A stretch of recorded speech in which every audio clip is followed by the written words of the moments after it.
Hey guys, I've been playing since Thanksgiving, and I thought I'd make a tier list to help out newer players.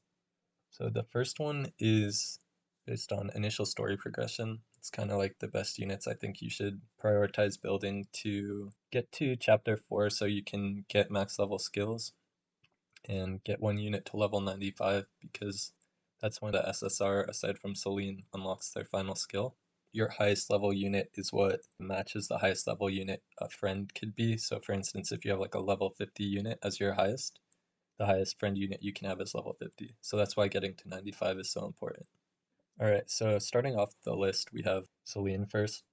So Celine is like extremely good in the early game. She's essentially like building multiple units at once because her summons get stronger as you level her, and her summons can also block units.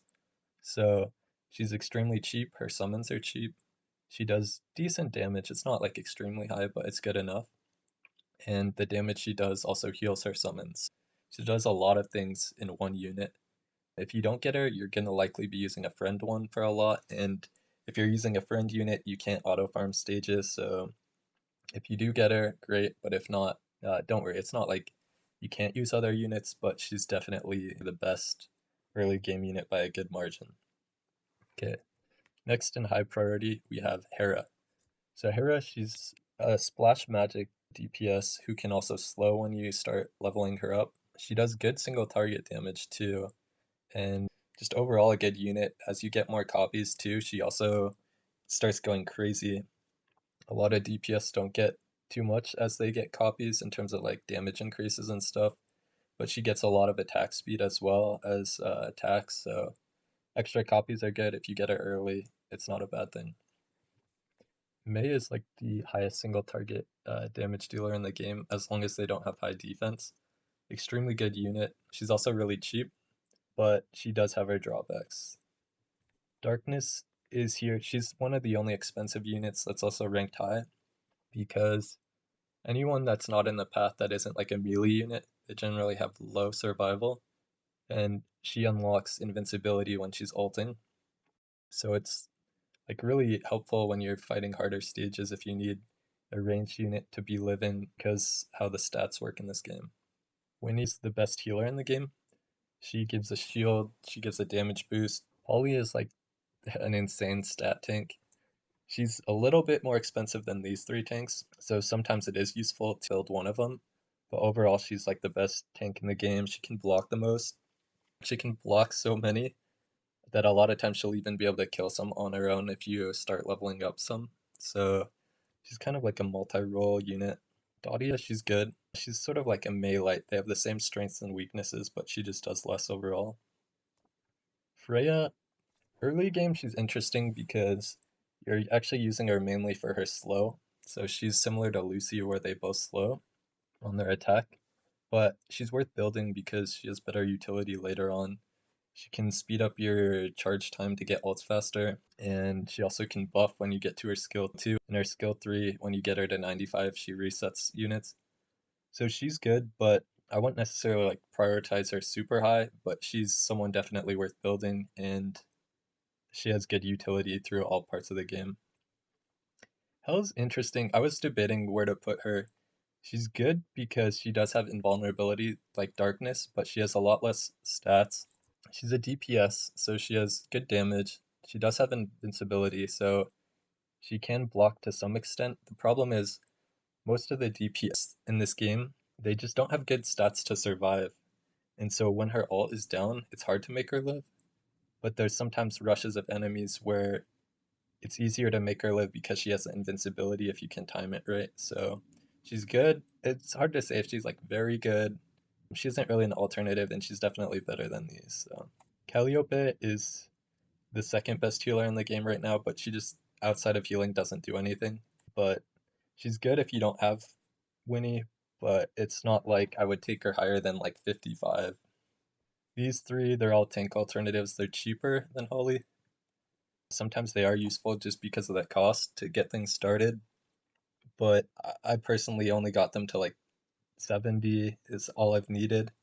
If if you don't get Holly, if you do get Holly, I'd probably only take them to like 55 and then start focusing on Holly. Of the three, I generally tended to lean towards Athena because she does essentially higher damage reduction, so if you have any healers built, it will be more total survival than these two. Lily, she does okay magic damage. She has good range, and she kind of functions as like a pseudo healer when she gets her second skill because she can put out the tokens for that. It's not like insane healing, but if you need just a little bit more, it's decent. She will do less damage than these two for single target for sure, but if you don't have them, it's an option. Lucy, I have used her a lot in the early game on different accounts because she has a slow on her attack.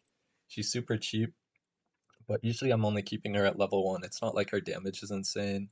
It's more of the utility of the slow, so your built DPS can do more damage. Mercury's a healer.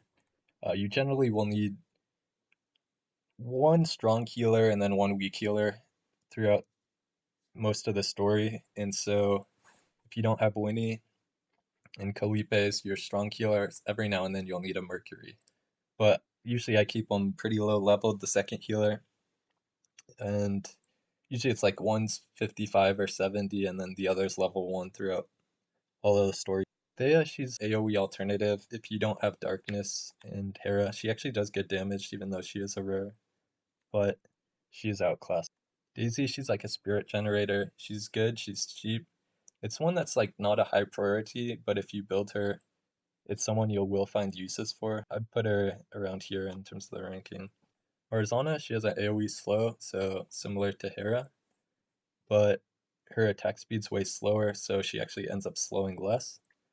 She costs a lot, her damage isn't that good either, so a lot of times I found like it's better to just have another DPS that can cost more and then use a Lucy or a Freya to slow. Minerva, she doesn't do good damage, but the one interesting thing about her is she essentially has like unlimited range on her ultimate, so every now and then there will be uses where just in like the far side of a map you can put her and have her ult. I wouldn't prioritize her early, but if for whatever reason you're saving a bunch of resources to summon later, I mean it's an option where it'll probably have uses occasionally. Kana, she's a AoE DPS. I everyone gets Thea, so it's like I wouldn't really prioritize Kana because she costs more, and I feel like Thea does more just based on the cost difference and DPS how it works. So yeah, Nana, she's good. She's cheap. The problem is it's hard for her to live if you have more than 3 units, and there aren't really a lot of cases where only 3 units are staying. So she's good initially at the start. She is good later on because she has decent single target damage for like bosses and stuff, but it's not someone that's going to progress well into the mid game. So someone you can build if you're trying to like do bosses and you have ideas of where you want to use her. But in terms of the early game stuff, she's just not going to be as good as you think, even though it seems like you'll only have a couple units built. It's not really the case. And then really quickly, I'll go over some of these that sort of stand out. So Aura, she's like a spirit generator. Early game, the problem is you have a lot of spirit and most of your units you're going to be using are level 1. So having more spirit doesn't really help you. She starts becoming more valuable later when you have a bunch of units built and you're sort of restricted based on cost. But early on it's more about having like good useful units that can sort of impact with what their cost is at the startup. And then you can sacrifice a bunch of level ones to stall out. So having more cost isn't good. Her stats and damage she does isn't good as well. And honestly, even though I have her on some accounts, you can keep her level 1 and just max her first skill, and she can do her spirit generation, and you just put a tank in front of her or whatever, so she never gets damaged, and she's just filling the utility like that. Diana's like this lifesteal bruiser. She's a good unit, but a good unit later in the game. So early on, her life stealing is extremely low, her stats are low, her ult is really strong, but the problem is it has one of the longest cooldowns in the game, and until she gets her third skill, she won't be casting it much. So it's just she's unreliable. Her cost is not cheap, not expensive, but she's not consistent enough to like carry you if you're gonna try to use her initially in the early game. And we have Miranda, so she's the newest unit, that's what the rate up is. She is a really strong single target damage dealer, but the problem is she costs 33 if you don't have any copies. So she's very expensive. She has to summon, her summons start adding up in cost, so it can start becoming like a 40 cost unit. And the problem is if you invest in her, a lot of the maps you need to have a strong start with like 16 to 25 spirit. And so if you can't summon her and she's your main carry, you won't be able to 3-star clear it, you won't be able to auto farm, so it's not like she's a bad unit, but she's just too expensive. That's the same problem with Saphira. So Saphira has pretty good stats. She has way more stats than these three tanks.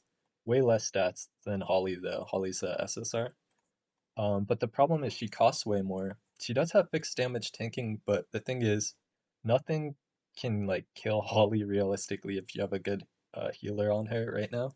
And also she can't block as much as Holly too. Morgana's a magic shredder. She requires level 55. She doesn't do good damage. Then these the rare units here, they just generally suffer from like being outclassed in terms of stats, in terms of what they do. Even though some of them might have high attack, if you look at like what their ult does in comparison and their attack speed, yeah, it's just not good. Kali is at least cheap, so she might have some uses in like rare cases, but outside of that, like these three are super expensive for what they do, and it's not really impressive. Venus, I know a lot of us had played the first game, she was super core, but in this game, she doesn't slow, doesn't do a multi-hit. And Dundee is like RNG, so unreliable. And even if you get all the procs, it's still not good damage.